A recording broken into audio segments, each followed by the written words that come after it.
a couple of the other teachers came into my classroom and we had lunch. Because my classroom is a spot. Yes, my classroom is a spot. Anyway, a couple teachers came in and we were all just talking about, kids and different relationships and these kinds of things. And someone brought up, celebrities and their relationships. Well, I'm of the mindset that celebrity relationships are not real. And when I say that, I mean, are they in real relationships? Sure. Are they married? Absolutely. Do they have children? Yes. But do we know what those marriages are really looking like? Hell no. We sure don't. I think that just like when these beautiful celebrity women and handsome celebrity men, by the time they come on television, by the time we see them, they are tucked, plucked, they are taped, they are beautiful to begin with. Don't get me wrong, I'm definitely not hating, because these are beautiful, beautiful women and handsome men. But I also think that your most basic looking woman can be stunning if she has hair and makeup and glam and money to put into hair, makeup, and glam. I mean, by the time we see them, I think honestly a lot of them, if we were to see them in public, like not glammed up, you might be able to just walk right past them and not even recognize that's who it is, because they're so done up. And rightfully so. They are entertainers. They are supposed to sell a thing. They are supposed to sell a dream. They're supposed to make you want to be them, want to sleep with them, want to whatever them or with them, right? So when I look at these relationships, I don't take them any more seriously than any other relationship, right? When I think of celebrities and the relationships that they're in, I think that we know what they want us to know, just like anybody else. I mean, my husband and I, we're pretty private with our relationship. Now, I am a very forthcoming person. I am very transparent, and my friends know a lot.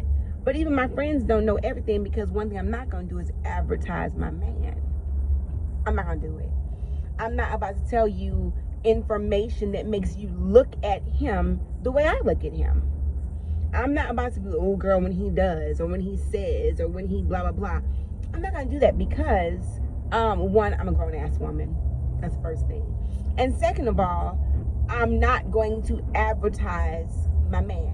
When you are sitting at home, minding your own business, you're not even hungry, and then all of a sudden a damn McDonald's commercial come on. You don't even like McDonald's, like talking about it. That McDonald's commercial comes on with that fake ass meat.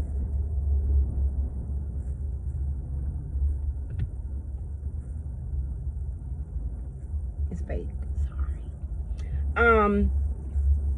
And them french fries, and all of a sudden your ass is starving. Starving. You were sitting there minding your own business. You weren't hungry 10 minutes ago. But the advertisement made you feel hungry, or made you think you were hungry. Well, you ain't gonna be hungry for my man. You're not. I'm not about to advertise him. I'm not about to be like, girl, let me tell you when he... Nope. I'm not doing that.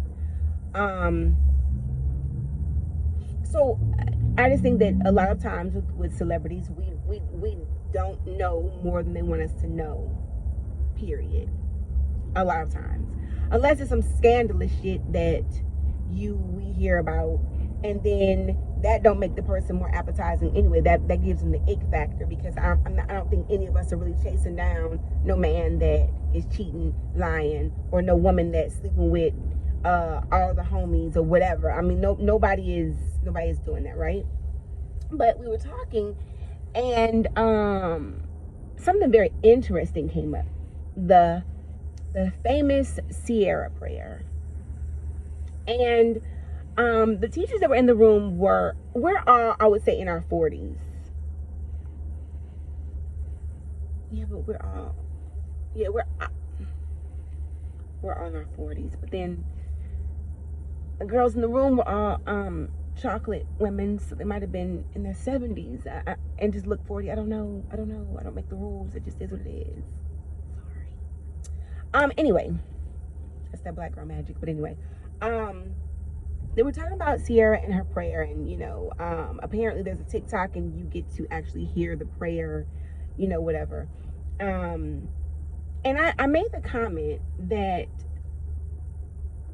I think that Ciara's prayer, whatever it is, I don't think that God is listening to any one of us more than anybody else. I think maybe what is happening or has happened, like I'll speak for myself. Some years back, I had an associate, and she was married to this guy, and he was just head over heels in love with her. And she was like seriously like 8 or 9 years older than him. She came into the marriage with 2 children. He was young enough where he didn't have any except for their one together. And he was just, head over heels in love with her. And I said, what did you do to him? I was a teenager, I feel like. No, I wasn't a teenager. I couldn't have been a teenager, because that would have made, I was in my early 20s. And I said, what'd you do? And she said, I prayed for him. And she wasn't overly religious or anything like that. But she said, I prayed for him. And she said, I literally wrote God a letter, like pencil and paper, and I put it in a Bible. And I left it alone. And so, me being the person I was like, oh, I'm gonna do that same thing. Because we weren't married at the time. We were not married at the time. And I said, okay, well, let me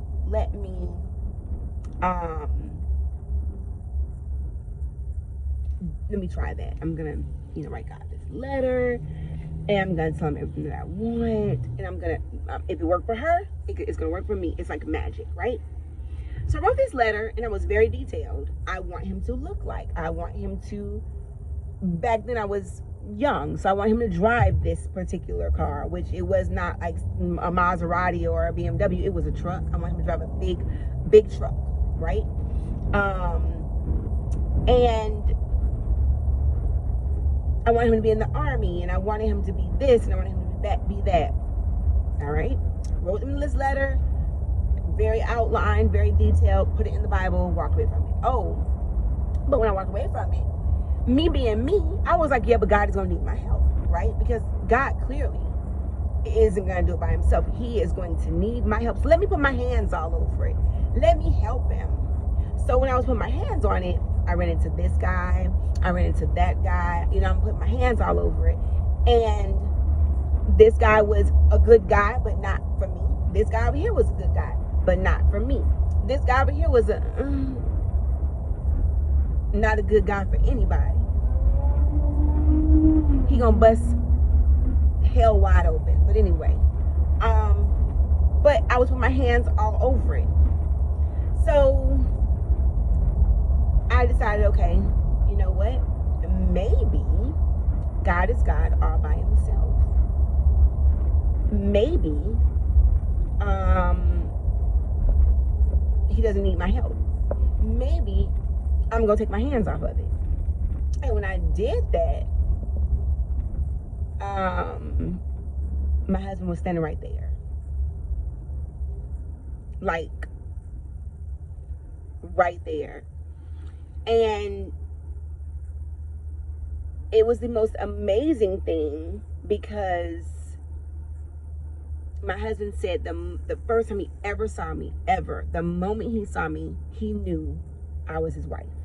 And he said, that is my wife. Now, have we had our troubles? Yes. Have there been big trouble? Not at all. Have there been troubles that were deal breakers? Not at all. But I will say that I am a runner. Now, I definitely don't mean runner in the literal physical sense, because I'm not even gonna skip real damn fast, because nope. No. I have a friend that is a runner. She runs like 10 miles a day, and I be looking at her like, don't even run close to me, because I don't want you to be running and grab me and I gotta run too. Hell no. Keep your hands to yourself. I know. When I say run, I mean, if I get into a relationship and that relationship isn't right, I run. I do not stick it out. I used to run. Now we've been married for over 17 years, together longer than that. But before my husband, I would run. And even with my relationships with, sorry, I'm passing a memorial. Even with my relationships with my friends, my female friends, I have, and I own it because it's me. It's not them. It is me. I have gotten into a situation with each one of my friends where we didn't talk for years, because rather than me facing the problem, I just stop talking. I clam up. I just, because I don't know how to fight fair. It used to be that my goal was to hit as hard as I could, and make it as impactful as possible. My mouth, each one of my friends has told me over the years, girl, your mouth will kill somebody. Your mouth is your mouth. And I've often, not in a joking way, but I've often in real life said, thank you God that I've never run into a man that wants to beat women. I have dated a guy that beat women, but the way my life is set up, see, that brother of mine, you're not putting your hands on me. Yeah, no, you're not. That ain't what you want. Those are problems you do not want. So I'm thankful for that. I'm thankful that I have people around me that have ensured that I have not been on the receiving end of a man that wants to fight women. Although I've dated guys that fought the girl before me and the girl after me. I just really got lucky, and I was covered by God, because that would have been, I don't know that I am a person that could handle that.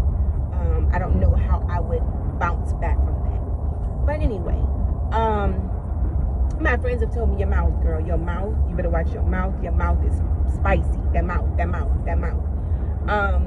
And so each one of my friends who I love dearly, because if I were any of them, I would not be my friend. I am better now. I don't do it anymore. But it was a time when I would absolutely just stop talking to you. I'm just not talking anymore. Still love you. If you need me, I'm still there. I mean, if you call me, I will absolutely answer, but I am not going to reach out, because I don't know or didn't know how to do that. So I said all that to say, my husband and I have had situations where I was like, I want a divorce. Nope, I don't want to do this. I want a divorce. Yeah, I want a divorce. And he'd be like, yeah. Oh, okay. Yep. I'm gonna give you a divorce. Sure. When we were living in Birmingham, Alabama, we got into it hot and heavy. I mean, I was there going off, throwing stuff. I mean, because that's what I do. I throw stuff. Yeah, I know. Okay, guys, I'm about to go over a bumpy spot in the road. Give me a second. Of course, they are doing construction as usual, here in Fort Worth, Texas. It's the forever construction site. Anyway, we were living in Birmingham, Alabama. We got into it. I'm throwing stuff, and he is like, here you go, here you. And he is such a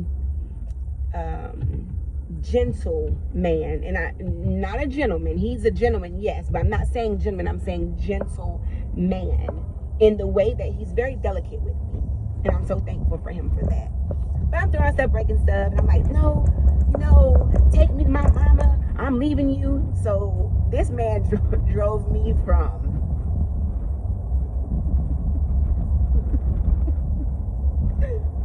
I'm sorry.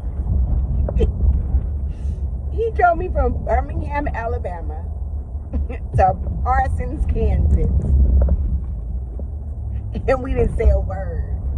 I didn't say anything, he didn't say nothing. I didn't say nothing, he didn't say nothing. Like, he stopped to get gas. Usually if he stopped to get gas, he'll bring me chips and something to drink. He went to the gas station and bought himself some chips and a drink. And didn't bring me anything.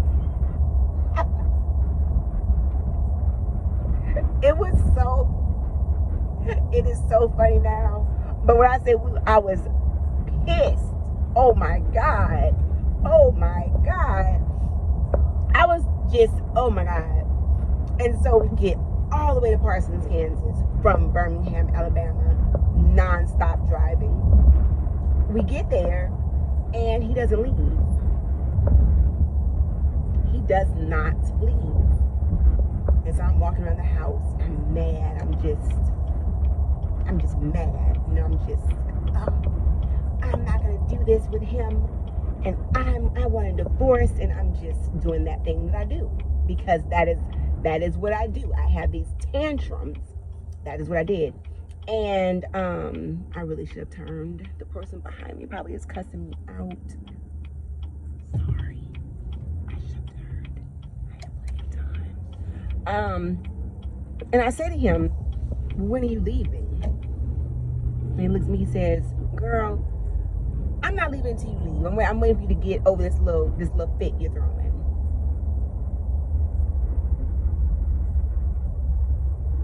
That's what he said. Or I'm paraphrasing. He said something along those lines. So we stayed in Kansas for a couple days, and I'm talking about, I had packed our, do we have an expedition? Yes, because we had just come from Germany. We had an expedition, and I packed it, I'm talking about from the floor to the roof.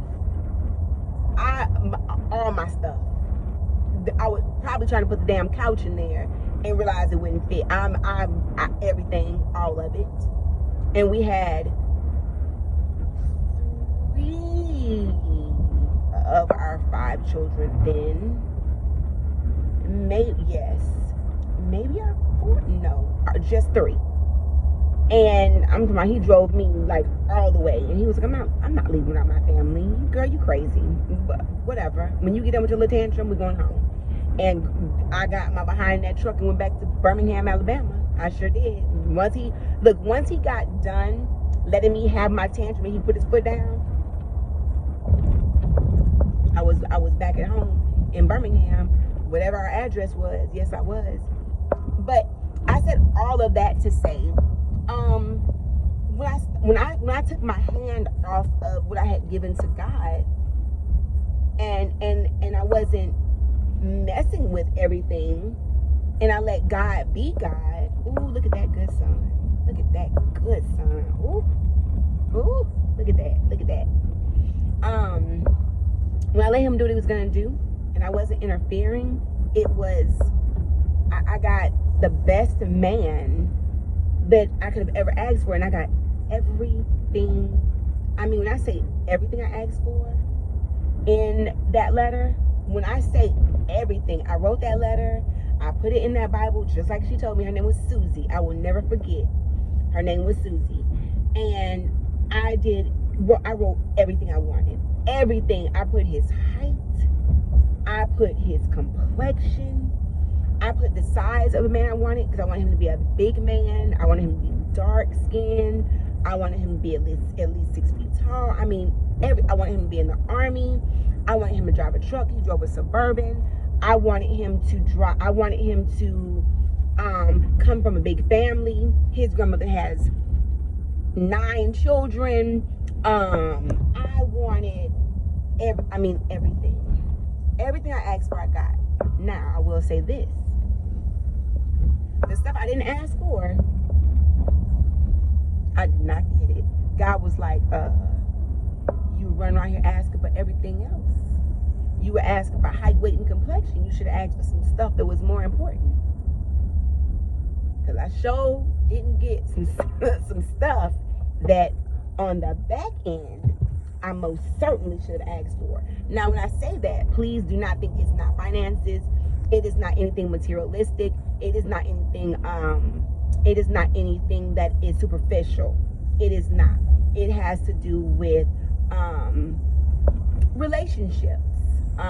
There are some relationships that I wish I had with people in his family that I don't have. I wish I had them, but I didn't ask for that. Because in all honesty, it never dawned on me that I wouldn't have those relationships. I just assumed that if I love him, you'll love me. Didn't work out that way, but it's okay, because the stuff that I got is so perfect. But yeah, it is funny because I got everything I asked for, and from what it sounds like, the prayer that Ciara made, or that she wrote, or that she prayed, she got everything that she asked for. But I bet you guys, that she got everything she asked for because she took her hands off of it. Not because she's a celebrity, or not because she's better than any of us, or not because he's better than any of our men, or the men that are out there. Nothing like that. But I bet you it is because she took her hands off of it. She probably said her prayers and took her hands off of what she knew God could handle on its own. So, I made it home, and I'm just gonna leave you with this. If you pray to God about something, take your hands off of it. He don't need your help. If you want to do it, then don't ask God to do it. If you think you can do it, do it. But if you want God to do it, then take your hands off of it. Because if you have your hands on it, it is a really good possibility that you are doing just enough to block your blessings. You are doing just enough to make it where what you're asking for and what God is trying to prepare for you is being altered in some way. Take your hands off of it. If you give it to God, give it to him and walk away. And I know that seems, it sounds so much easier said than done, because I'm guilty of it. There are so many times where I will say, okay, you know what? Or no, there are times I'm better at it now. I don't do that a whole lot anymore. But there were times where I would say, okay, God, I want this. And then I would go try to do it. Or God, I want to do that. And I would go try to do it. But I've gotten better. And now I will purposely not ask God to put his hands on it until I am done where I can let it go. Until I feel like, okay, I'm done with this. And I'm looking over my life. I was taking real inventory early when we were having our conversation, and it feels like everything I've prayed for, I'm getting, or I have. Because I've learned the art of taking my hands off of it. Take your hands off of it. Trust that God is God all by himself, and he does not need your help. Okay? So that's all I wanted to say to you all this afternoon, and or evening, whenever you get this, whenever you listen to this. Thank you for spending your time with me. Thank you for spending your time with me, and I will see you soon. All right? So I love you all very much. Have a great weekend, and see you later.